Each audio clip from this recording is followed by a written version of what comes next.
CBS 4 News at 6.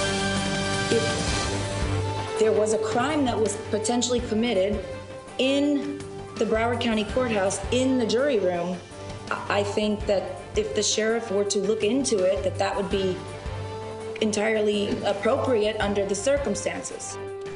Was there a crime committed in the jury room during deliberations for the sentencing trial of the Parkland shooter? That's the question many are focused on right now.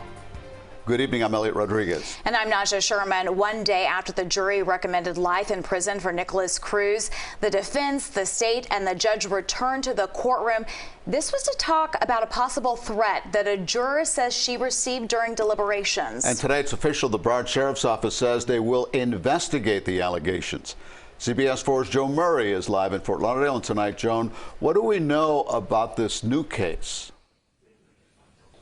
Well, Elliot, what we have said all along is there has been nothing usual about this whole trial and also this whole case.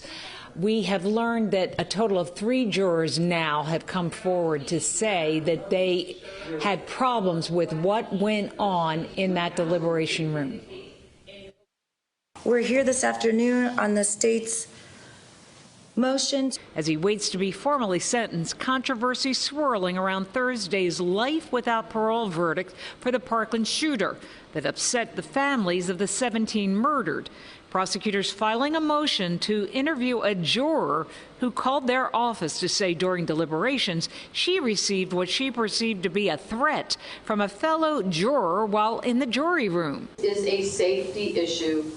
I repeat, we are not trying to set aside the verdict, but a prosecutor cannot ignore a phone call that a threat has been made and that the person is frightened. After the verdict, CBS 4 spoke to the jury foreman. It really came down to a specific jury that, he was mentally ill, and she didn't believe because he was mentally ill he should get the death penalty.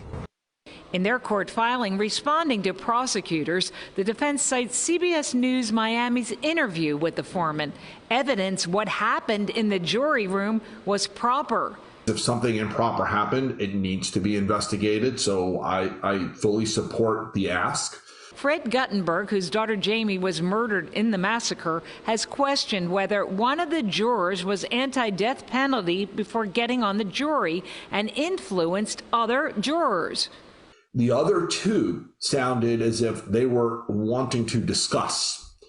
I suspect that with the one hard no, meaning this was not going to go to a death penalty, they chose to get on that side of this decision.